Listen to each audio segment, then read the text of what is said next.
Namaste, Jai Hind, and thank you for joining us on this edition of The Right Stand. I'm Anand Narasimhan. Ladies and gentlemen, at the top of this Wednesday midweek edition, we turn the spotlight to the neighborhood where it's a cause of serious concern. It's not just the political instability or the rising fundamentalist forces or the rise of the fundamentalist forces, but also the fact that this is yet another nation in the vicinity of Bharat that is staring at a dire economic and financial crisis. We saw what happened with Sri Lanka, but the situation in Pakistan seems to be much, much worse, ladies and gentlemen. The Pak economy is currently on a nosedive at this point, and it is a serious concern at this point. Debts and liabilities are at more than $62.42 trillion for this nation. Prices are going to soar, and the hardship for the common citizen in Pakistan is going to be much, much worse because the IMF will push for hard measures. And the moment the IMF pushes for hard measures, that means there will be trouble for the people, there will be unrest, and the nation will be staring at a civil war. But more importantly, along with this important aspect, what does it mean for the region? Now, from a strategic point of view, you may say, good, if Pakistan is suffering, it is good for Bharat, but it's not good for stability in this region, ladies and gentlemen. We'll ask our experts, but let's take a quick check at the numbers. The Pak economy currently is in a nosedive. 62.46 trillion is the total debts and liabilities. That's risen to 12 trillion in Q1 of 22-23. 92.53% is the credit default swap, CDS, the default risk, CCC plus. Fitch has issued a default rating that is from B minus, it's gone to CCC plus. $1 billion sukuk or the Sharia compliant bond matures on the 5th of December, and Pakistan is in all likelihood going to default on that payment. $7.93 billion is the reserve in the State Bank of Pakistan, but it does not belong to Pakistan. 2.3 billion out of that 7.93 billion have been credited by China. 3 billion deposited by Saudi. $1.2 billion loan from the IMF. Not a single penny in that reserve belongs to Pakistan. $1 currently stands at 224 Pak rupees, down 1% in the last 7 trading sessions. Our investigations editor Manoj Gupta getting us these details as we take a look at what is happening with the Pakistan economy. Why is the world worried? One, there could be nuclear weapon misuse threat which looms large in a nation that is in disarray. Political instability, fight within the military establishment, and of course the economic pressures. There's vicious religious extremism which is exploding on ground and which is clearly sidelining the moderates, the intelligentsia, and it's the fundamentalists who are taking over the streets for one reason or the other. Democracy weakening, and of course the establishment control and sway of the establishment only will increase. Massive refugee crisis that lurks for the neighborhood if this happens. Clearly there are concerns being raised in Pakistan of the population explosion also. But amidst this threat war, there is also China's area of entrenchment that then expands, because China is the one which is perhaps currently the biggest lender for the Pakistanis, and the trade-off is only going to compromise the sovereignty of Pakistan but increase the Chinese toehold or foothold in Pakistan, on Pakistani soil. So what does it mean, and should there be alarm bells going in the region even as Pakistan stares as this critical situation, massive economic crisis that looms large amidst all the other reasons of political instability and unrest? Let's dive into the entire conversation straight up. Sushant Sareen, Senior Fellow of the ORF with us. We also have Dr. Tara Karta, former Director of the National Security Council Secretariat. But we'll first start with Senior Pak journalist Hamid Khan joining us via Skype from London. Namaste to everybody. Thank you very much for making the time. Hamidji, I'm going to ask you, are you also concerned as a citizen, as a Pakistani, the economic crisis? Because this does augur well. Thank you very much. No doubt about it that I am very much concerned with the economical situation in Pakistan, especially what indicators are saying. It is very dangerous. And to be honest, all to the political turmoil for the 7-8 months in Pakistan, I believe that it is a time of to show some responsibility and from our political from political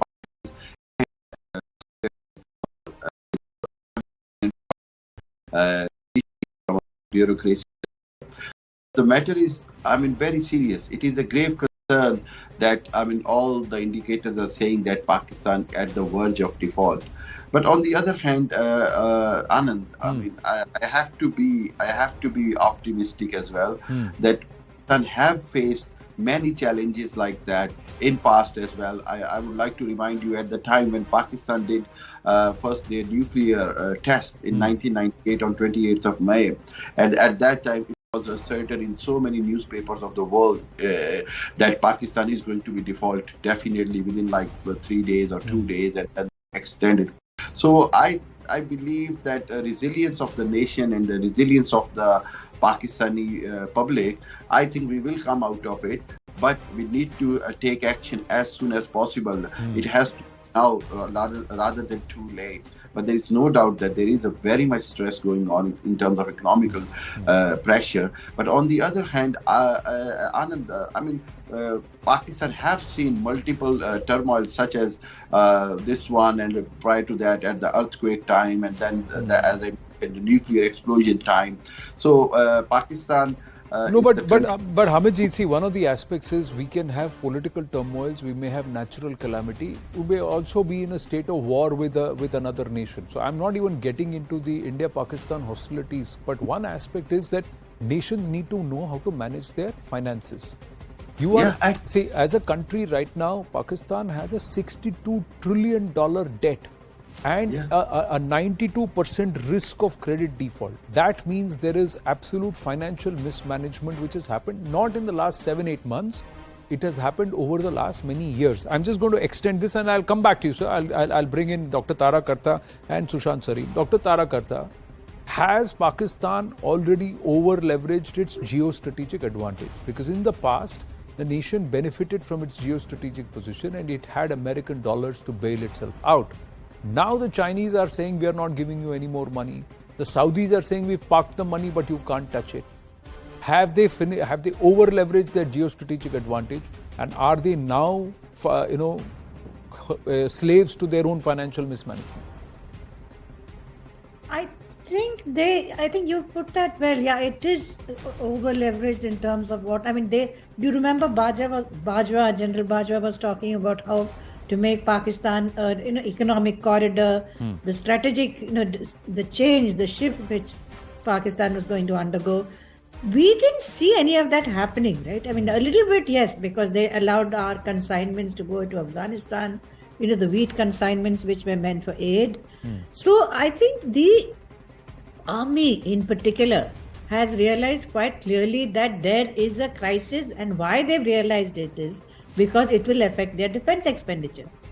The International Monetary Fund is certainly not going to allow a rise in defense expenditure as was planned in the last budget. They're not going to allow that. So they're looking at other ways of getting, and actually Pakistan can become an economic corridor for this area if it plays its cards right. But as the gentleman from Pakistan said, it is still a large country, right? It is not so easily, pushed down the drain, because it has immense amount of land. It has an immense amount of resources. The question is exactly what you said, is complete mismanagement. And in this, if you look at the new reports which have come about the assets which the Pakistan Army chief has accumulated, including his wife has got some $500,000 in US banks. She's got 4 plots in the DHA exclusive, in areas. That is mismanagement. Why do they always, I can't honestly say, maybe he's got family wealth. Maybe it's all part of his own, but this elite which governs Pakistan I'm not saying Bajwa is corrupt. I'm saying this is the elite with immense amount of money who cannot bring themselves to understand what the common man is dealing with. Which means you don't make the right policies. They're all the same.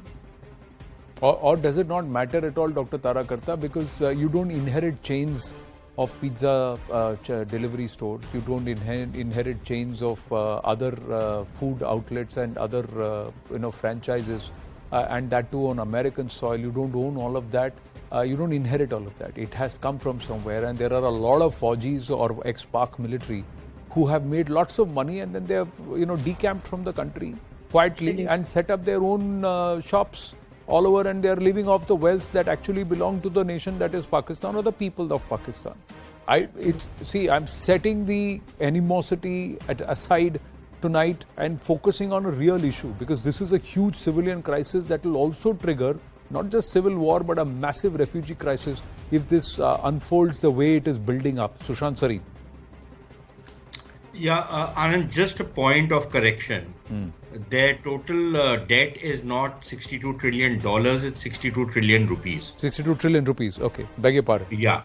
Correct. The problem, however, is while that quantum is quite huge, it's I think over 100% of their GDP, that's not the real problem. The problem is in the serviceability of this debt. And that is where they are going bankrupt, right? There are other countries which have much bigger debts, but they don't have a problem in servicing it. Japan, China, the US, many other countries.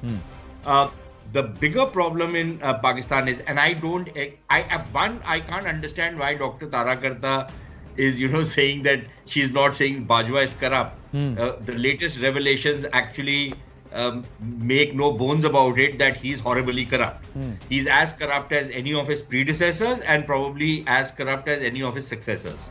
Now, the rapacity of the Pakistan army is unparalleled in Pakistan, right? It's very often said that it's an army with a state, and they have the kind of rapaciousness they have shown in looting the country is second to none. But the bigger problem is that when the gentleman from London talks about we have gone through this in the past, it was never as bad as this.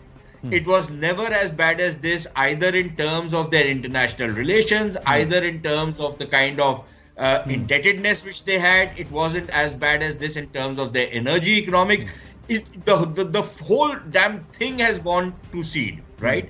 And the problem is that there is no easy fix to this. There is no easy fix because what Pakistan needs is very deep structural reforms. And very deep structural reforms inflict a hell of a lot of pain. Now, it's very, glib for people to talk about, our people are very resilient. What choice do the people have? Who's taking the people? Where do they go if they don't stay out there and suffer the consequences of their choices? So to talk about resilience, I think it's the most, heartless thing to say about any people. It was like, what people used to say about Bombay, that, bomb blast, but Bombay bounces back. What choice do people have, right? And this is abdication of responsibility, using the word resilience for a people. But the problem is now, going forward, that the army has created a system that until and unless the army completely backs off and allows the civilians to take over completely, because look, the army has no idea about economics, none whatsoever. If you just hear their generals and their other army officers talk on economics on public television, you hold your head in despair that are these the guys who are running this country? And then is it any surprise that this country has gone to the dogs?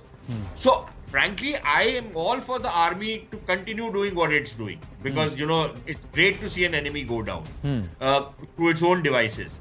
But yes, I think the larger point you raise is that as a responsible country in the region, when you have a country of 240 million people go down the tube, there are going to be serious repercussions for us as well. There could be a refugee crisis, there could be a massive insecurity coming into India. All sorts of horrific scenarios can be imagined. So yes, it is a matter of concern for us, but the problem is we can't save Pakistan from itself. But Pakistanis can, and if they really want to. No, I don't think even I think the Pakistanis have also crossed that point where they can save it. Look, allow me half a minute. Ji. Okay, here is the problem. This year they need about $40 billion. Okay, 34 if you don't take the extra buffer which they need. Okay, this year they will manage by going to the Saudis, by going to the Chinese, by going to everybody else, asking them to roll over their debt, asking them to give some more money.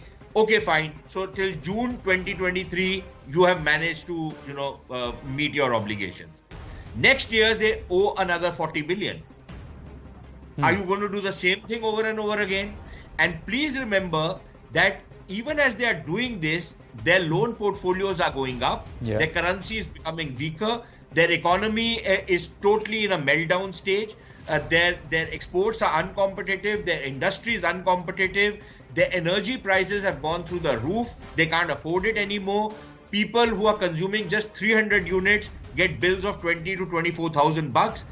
Which is almost 80% of their salary. Are they going to eat, or are they going to pay for electricity? Are they going to feed their children? Are they going to educate their children, or are they going to pay the electricity? Ji, one second, Ji. Are they going to wear clothes, or are they going to go naked simply because they need electricity in their house? That is the kind of economic distress levels that they are facing. There are no easy solutions. I don't even see any solutions. No, and point is that there is no leadership or a thought process or a direction towards working out a solution which somewhere in the next 4 or 5 years could elevate Pakistan out of this. That's one. The other point is this entire power aspect is a vice-like trap that the Pakistanis have gotten sucked into with the Daimler Barsha and some of the other projects which they have given to the Chinese. Now that's coming back to bite them in terms of the costs. Yes, Hamid ji, boliye, please. Thank you very much, Anand.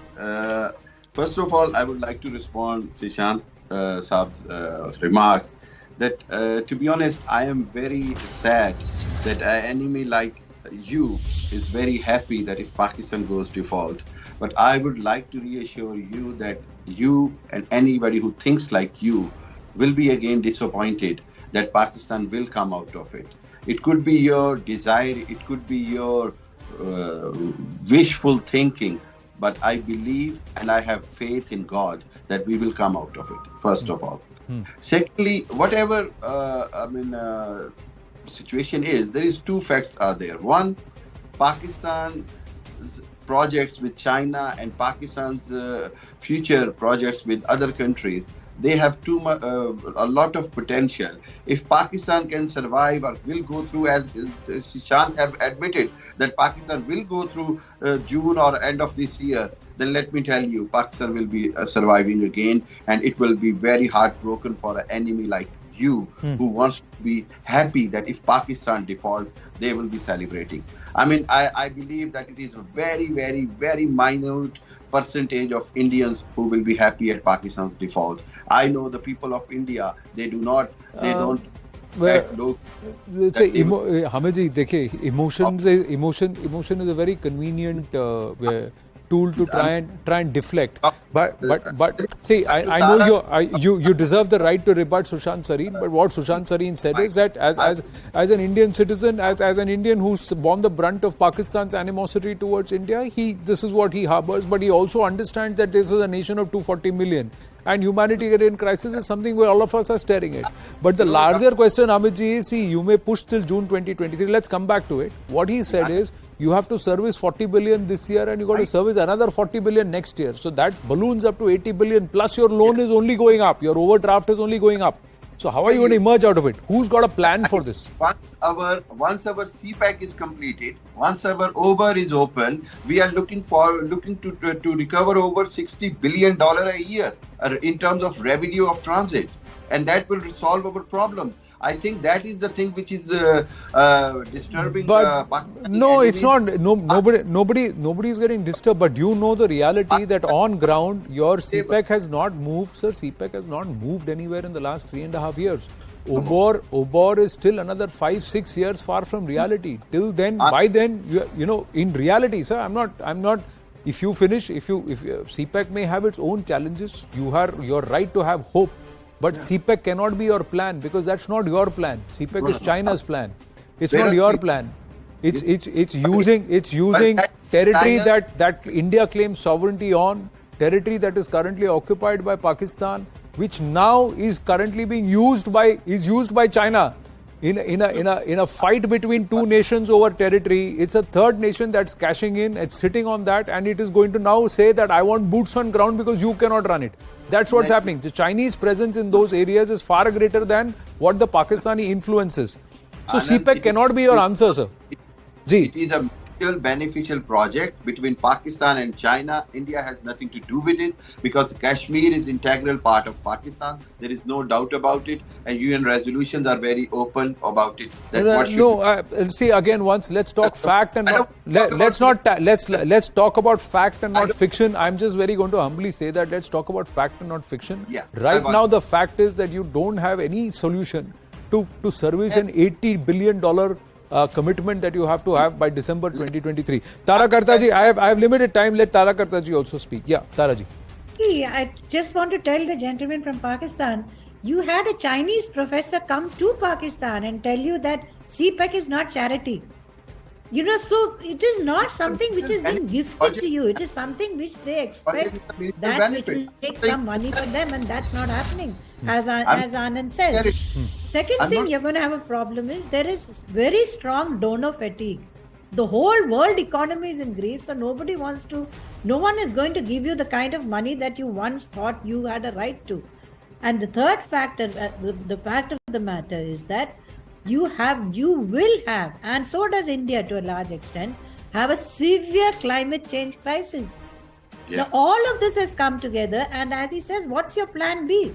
Each time we've talked to the Pakistanis, we've said, look, open up on trade. You think you're doing us a favor. You're not.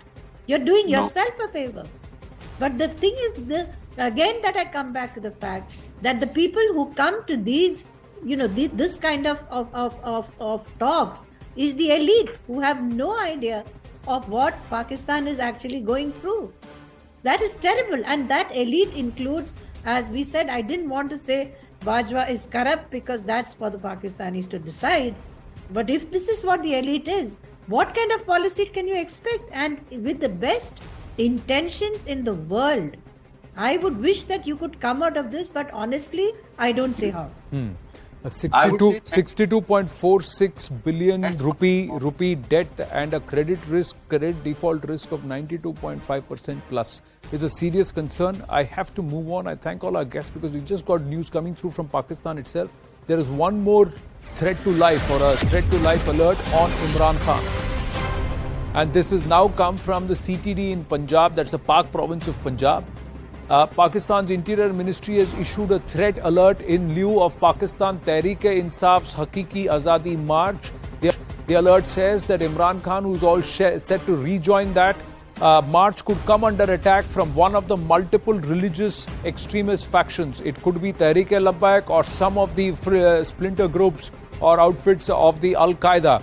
It also says he could be attacked by Islamic State Khorasan for supporting the Majlis Wahdatul Muslimin. Further alerts say a dormant Al-Qaeda could attack him as it has a penchant for conducting attacks with strategic implications. So Al-Qaeda, Tehreek-e-Labbaik and also the ISIS Khorasan, all three of them have been named in this alert by the Interior Ministry in Pakistan. This type of alert was issued earlier also and he was attacked. Now Imran is starting his march, and just before that, this alert has now come in, ladies. And so once again, as Imran goes to rejoin the march, there could be another attack. And these are fundamentalist groups whom Imran has given an open a free run on Pakistani soil, who may just come back to perhaps attack him for their own various reasons. On that note, we're going to take a very short break. When we come back, ladies and gentlemen, it's a special effort here on The Right Stand to get you the perspective of various minds, legal, intelligentsia, journalists, over the course of the next 3 days as we build up to Constitution Day on the 26th of November. We will try and analyze and ask people, Bharatiya, how Indian do they think is our Samvidhan? Jai Sai Deepak and Vishnu Shankar Jain on the other side. Stay with us.